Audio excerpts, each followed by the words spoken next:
President Trump has insisted that Iran's nuclear sites were completely destroyed in the US strikes on Iran.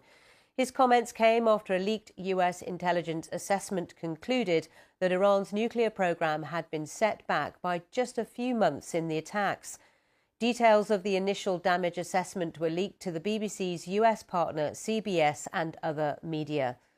The briefing was originally reported by CNN. Its preliminary finding is that Iran's stockpile of enriched uranium was not destroyed, and its centrifuges used to enrich the nuclear fuel are largely intact.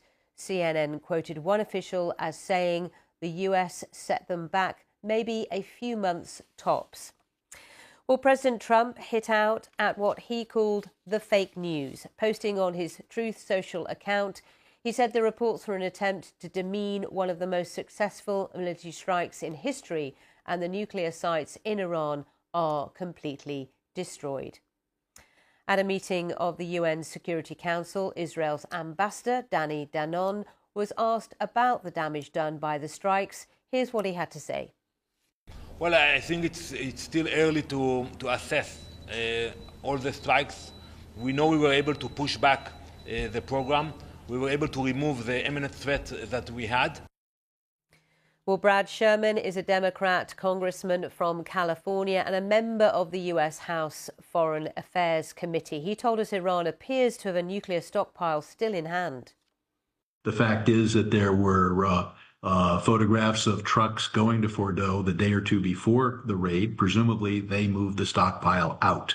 And nothing from the Trump administration says they got the stockpile. The stockpile's enough for roughly 9 nuclear weapons.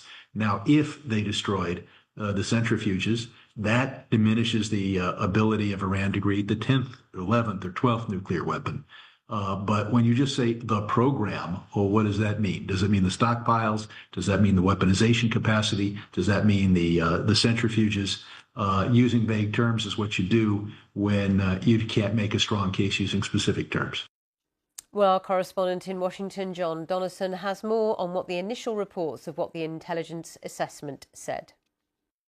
Well, several US intelligence officials have spoken to, first of all, to CNN and also the New York Times, but also to other American media. And what these intelligence officials have said is that a preliminary report into the extent of the damage to Iran's nuclear facilities from those attacks over the weekend by the United States show that while those facilities have been damaged, the nuclear program has not been significantly set back. They estimate it's been set back by up to 3 months. Now, before the attack, American intelligence thought that at a push, Iran could build a nuclear weapon within maybe 3 months. So they say they pushed that back to 6 months. But although there seems to be extensive damage, according to this report, to the exterior of, in particular, the Fordo nuclear facility, that huge facility buried deep underneath the mountain, they say that the centrifuges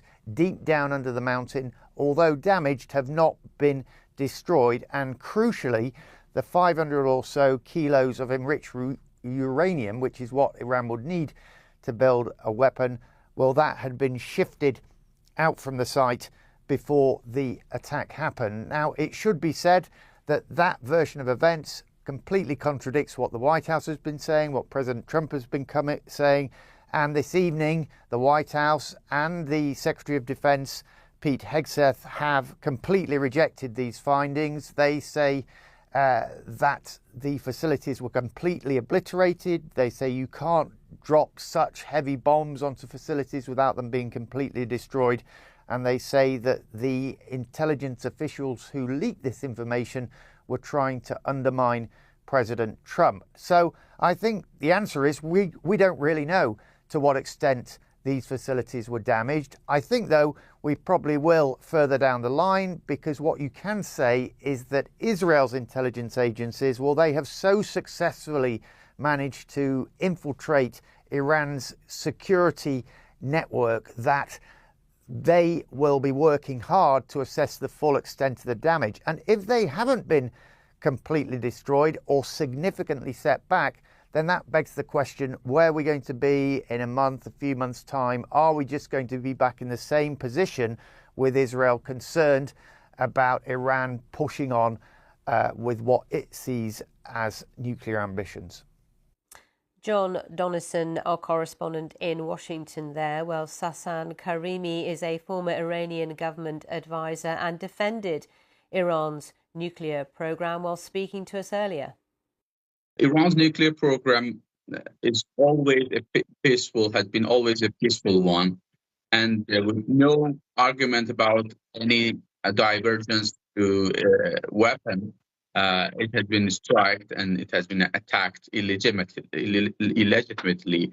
And now with the bombs on Fordow, we don't know what is happening there. We don't know. Definitely, the administration knows, and it is a very over-demanding position from the United States and the others that bomb someplace and then want to check the situation there through the IAEA or other ways. So this discussion is closed, and for future of the nuclear program of Iran, it is up to Iran, and I am positive that Iran will be able to rebuild anything destructed.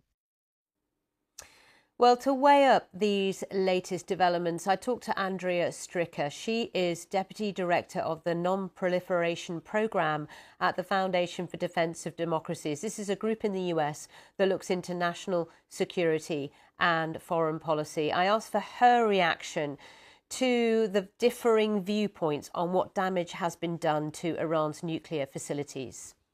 I think, as everyone is saying, it's too soon to tell from the battle damage assessment, right? We're hearing that phrase a lot, how far back Iran's nuclear weapons option has been set. And we have Israel saying that they've done around 2 years of damage to that option. I think if we're talking about the Fordow site, it is true that the facility below around 90 meters of earth could still be intact, but it's a real question whether some of the 2,700 centrifuges in that facility would still be able to function after sustaining such a huge blow.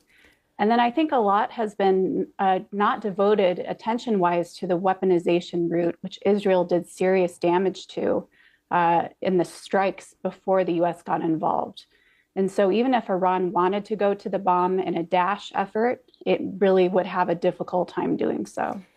Is it possible to ever get a watertight assessment of their nuclear capabilities?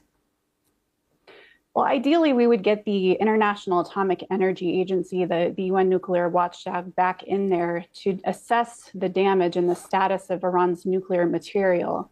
And it's certainly my hope that the US or another broker, perhaps Europe, will be able to get the Iranians to agree to a negotiation or at least some kind of a deal that would let the IAEA back in and hopefully oversee a dismantlement process of all these remaining nuclear weapons assets.